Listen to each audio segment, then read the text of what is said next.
Hello friends, मैं अमन आप सभी का स्वागत करता हूं अपने YouTube channel all in one classes 4G में। तो चलिए आज हम बात करते हैं 19 फरवरी 2023 के करंट अफेयर्स की। बिना किसी देरी के इसको स्टार्ट करेंगे। और जैसा कि आपको पता है, आप वीडियो के आखिरी में आपसे एक क्वेश्चन पूछा जाता है जिसका आंसर आपको कमेंट बॉक्स में देना होता है। वो क्वेश्चन मैं आपको इससे पहले वाली वीडियो में करा चुका होता हूँ, वो उसी वीडियो का क्वेश्चन होता है। तो वीडियो को ध्यान से देखें और क्वेश्चन का आंसर ज़रूर दें। इससे क्या होता है कि जब आप किसी चीज़ का आंसर लिख देते हैं तो आपको एकदम सटीक तरीके से वो याद हो जाता है।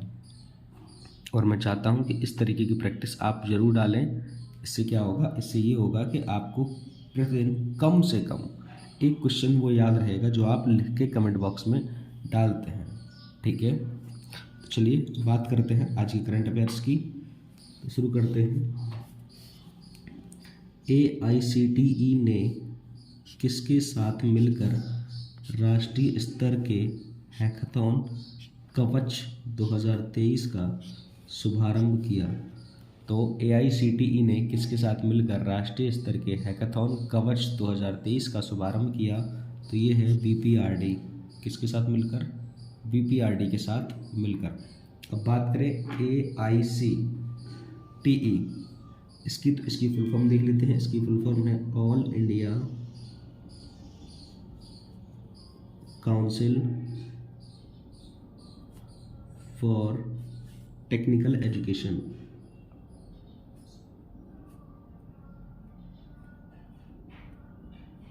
इसने किसके साथ समझौता किया है, किसके साथ मिलकर इस किया है? BPRD के साथ। अब बात करें BPRD, तो ये है bureau of police research and development.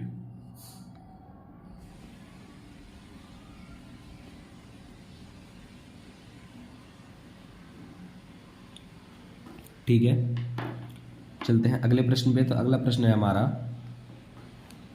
कि ड्रोन के जरिए तपेदिक की दवाएं पहुंचाने का ट्रायल किया। तो ड्रोन के जरिए तपेदिक की दवाएं पहुंचाने का ट्रायल जो किया है वो किस एम्स ने किया है? यहाँ पे क्वेश्चन ये है कि किस एम्स के द्वारा ये ट्रायल किया गया है। तो ये ट्रायल जो किया गया है वो किया गया है एम्स ऋषिकेश के द्वारा। किसके द्वारा? एम्स ऋषिकेश के द्वारा। चल अगले प्रश्न में चलते हैं। तो अगला प्रश्न है हमारा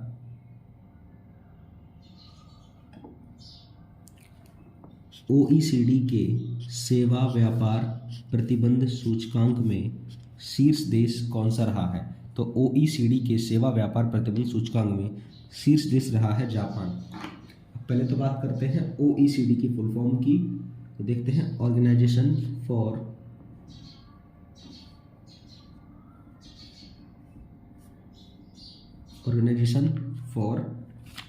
इकोनॉमी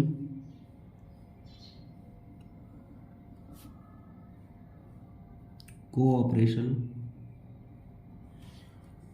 डेवलपमेंट।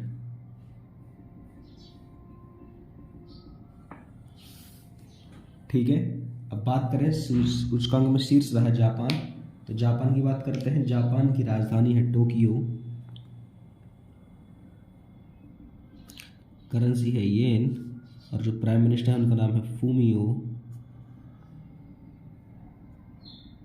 किशिदा।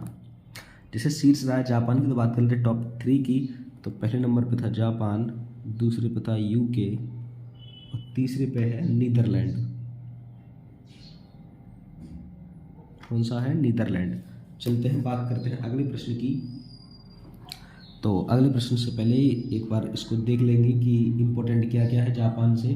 तो भारत को नहीं, जापान को पीछे छोड़कर भारत वैश्विक स्तर पर तीसरा सबसे बड़ा ऑटो बाजार बन गया है।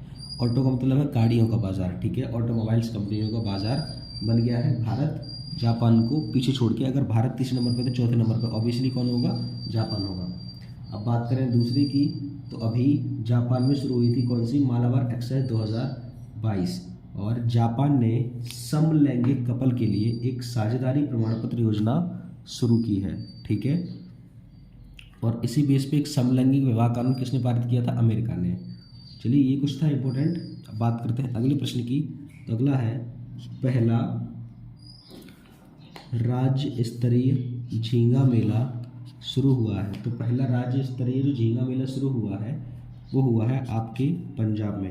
बात करें पंजाब की तो पता है पंजाब की राजधानी क्या है? चंडीगढ़। यहाँ के मुख्यमंत्री हैं भगवंत मान और यहाँ के जो गवर्नर हैं उनका नाम है बनवारी लाल पुरोहित। अब बात करें पंजाब संबंधित कुछ और, तो पंजाब में उत्तर भारत की सबसे बड़ी तैरती परियोजना का उद्घाटन किया है। किसका? उत्तर भारत की सबसे बड़ी तैरती परियोजना कहाँ है? ये है चंडीगढ़ में। ठीक है, बात करते हैं अगला। तो अगला है कि यहाँ राज्यपाल के प्रधान सचिव का पद संभाला है राखी गुप्ता भंडारी ने।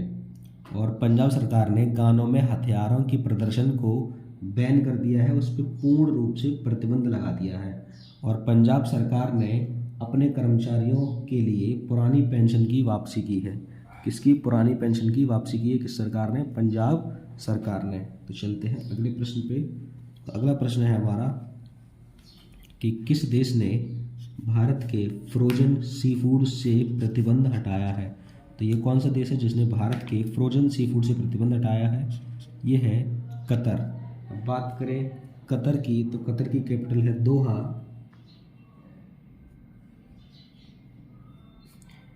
यहाँ की करेंसी है कतरी रियाल। और हम बात करें यहाँ के प्रधानमंत्री की तो यहाँ के जो प्राइम मिनिस्टर हैं उनका नाम है खालिद बिन खलीफा। खालिद बिन खलीफा बिन अब्दुल अजीज़ अल थानी। ये है यहाँ के प्राइम मिनिस्टर, यहाँ की करेंसी और यहाँ की कैपिटल। मैंने आपके साथ डिस्कस कर दिया है। बात करते हैं अगले प्रश्न की। तो अगला प्रश्न है जीएसटी काउंसिल की 49वीं बैठक का आयोजन किस शहर में हुआ है? तो जीएसटी काउंसिल की 49वीं बैठक का आयोजन हुआ है नई दिल्ली में। किस शहर में हुआ है? नई दिल्ली में। चलिए बात करते हैं अगले प्रश्न की। तो अगला प्रश्न है इंटरनेशनल क्रिकेट में 100 टेस्ट मैच खेलने वाले भारत के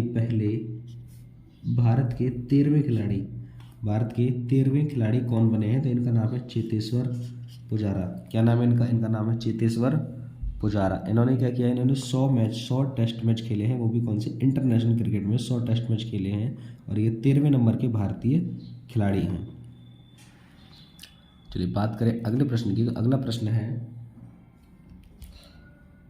भारतीय सेना के नए उप प्रमुख के रूप में किसे नियुक्त किया गया है? तो भारतीय सेना के नए उप प्रमुख बने हैं MV सुचिंदर कुमार। ठीक है, तो ये भारतीय सेना के नए उप प्रमुख हैं। तो बात करते हैं भारतीय सेना की स्थापना कब हुई? तो इसकी इस्टेब्लिशमेंट डेट है 1 अप्रैल 1895 और इसका जो हेडक्वार्टर है वो आपको पता होगा। ये हेडक्वार्टर है इसका नई दिल्ली में। और यहाँ के अभी जो चीफ हैं करंट टाइम पे उनका नाम है जनरल मनोज पांडे।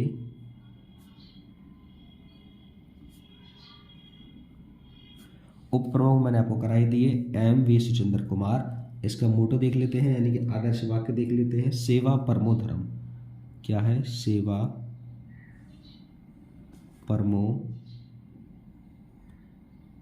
धर्म, ये इसका मोटो है या आदर्श वाक्य है, आदर्श वाक्य। चलिए चलते हैं अगले प्रश्न पे। अगला प्रश्न हम देखते हैं कि यूरोप में पहली बार मासिक धर्म अवकाश प्रदान करने वाला कानून पारित किया है। तो वो देश बता दीजिए जिसने यूरोप में पहली बार मासिक धर्म अवकाश प्रदान करने वाला कानून को है जो पारित किया है। उस देश का नाम क्या है? वो देश का नाम है स्पेन। कौन सा देश है? वो देश है स्पेन। तो स्पेन ने क्या किया है? अब जिन महिलाओं को या जिन लड़कियों को मासिक धर्म हुआ करेगा उस टाइम पीरियड का उनकी क्या रहेगी? छुट्टी रहेगी। ठीक है, तो ये ऐसा करने वाला यूरोप का पहला देश है। तो इसको बात करते हैं, तो बात करें स्पेन की। स्पेन की राजधानी है मैड्रिड, यानी कैपिटल है मैड्रिड। करेंसी है यूरो। अब यूरोपियन कंट्री है तो इसकी करेंसी भी क्या होगी, यूरो। और यहाँ के प्राइम मिनिस्टर है, उनका नाम है पेड्रो सांचेज। क्या नाम है इनका, पेड्रो सांचेज। ठीक, अब बात करते हैं अगले प्रश्न की। तो अगला प्रश्न है हमारा कि ग्लोबल लेबर रेजिलियंस इंडेक्स 2023 में शीर्ष देश कौन सा है। तो इसमें शीर्ष देश है Denmark. Global labour resilience index यानी कि जो लेबर है उसके व्यवहार के लिए वो कहाँ अच्छे से रुकती है, क्या उसका क्राइटेरिया होता है, क्या क्या उनको सुविधाएं दी जाती हैं। तो इस चीज़ में सबसे पहला जो देश है उसका नाम है डेनमार्क। हम बात करें पहले टॉप 3 की बात कर लेते हैं, फिर चलेंगे डेनमार्क पे। तो पहला था डेनमार्क, दूसरे पे है स्विट्ज़रलैंड और तीसरे पे है जर्मनी। अगर हम बात करें डेनमार्क की, तो डेनमार्क की कैपिटल आप सभी को पता होगी, इसकी कैपिटल है कोपेनहेगन। कोपेनहेगन इसकी कैपिटल है। करेंसी है क्रोना। करेंसी क्या है, क्रोना। और बात करें यहाँ के प्राइम मिनिस्टर की यानी कि पीएम की, तो वो है मेटे फ्रेडरिक्सन। मेटे फ्रेडरिक्सन, ठीक है, ये है यहाँ के प्राइम मिनिस्टर। चलते हैं अगले प्रश्न पे। तो अगला प्रश्न है कि वस्त्र मंत्रालय कहाँ टेक्नोटेक्स 2023 का आयोजन करेगा। तो वस्त्र मंत्रालय कहाँ टेक्नोटेक्स 2023 का आयोजन करेगा। तो वो जो जगह है उसका नाम है मुंबई। कौन सा शहर है वो शहर है मुंबई। हम बात करते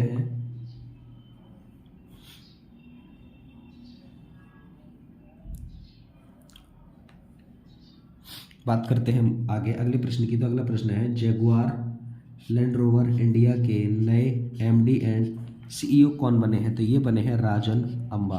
तो जगुआर लैंड रोवर इंडिया के नए एमडी एंड सीईओ बने हैं राजन अंबा। इससे संबंधित कुछ अन्य सीईओ की बात कर लेते हैं। जैसे कि मैंने आपको पढ़ाया था पहले कि कैनरा बैंक का नया एमडी एंड सीईओ कौन बना है, के सत्यनारायण राजू।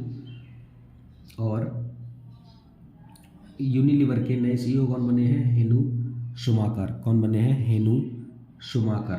ठीक, इसी तरीके से नेपाल क्रिकेट एसोसिएशन ने अपना मुख्य कोच नियुक्त किया था मोंटी देसाई को। तो ये कुछ इंपॉर्टेंट थे, इनके बाद हम बात करते हैं अपने अगले प्रश्न की। तो अगला प्रश्न है हमारा कि इलेक्ट्रॉनिक बैंक गारंटी योजना किस बैंक ने शुरू की है। तो इलेक्ट्रॉनिक बैंक गारंटी योजना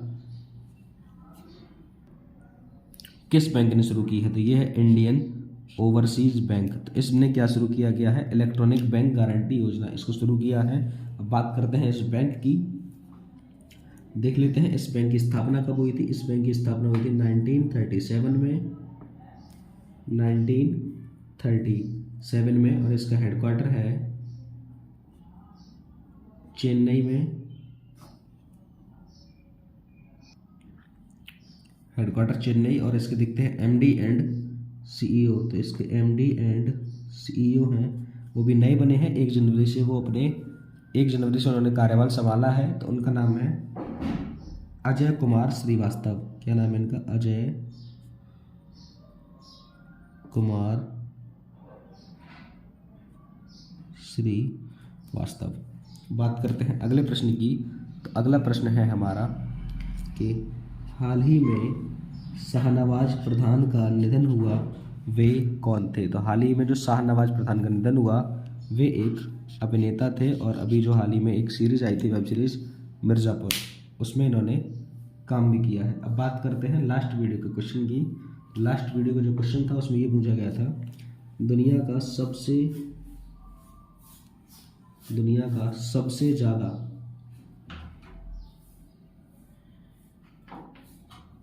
सबसे ज़्यादा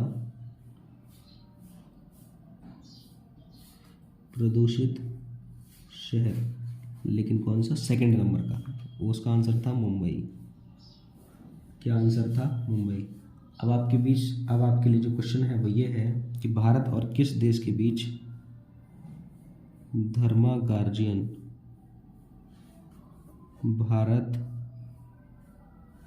और किस देश के बीच धर्मागार्जियन युद्धाभ्यास शुरू हुआ है? इसका आंसर आपको कमेंट बॉक्स में देना है। तो चलते हैं, मिलेंगे नेक्स्ट वीडियो में, तब तक के लिए जय हिंद जय भारत।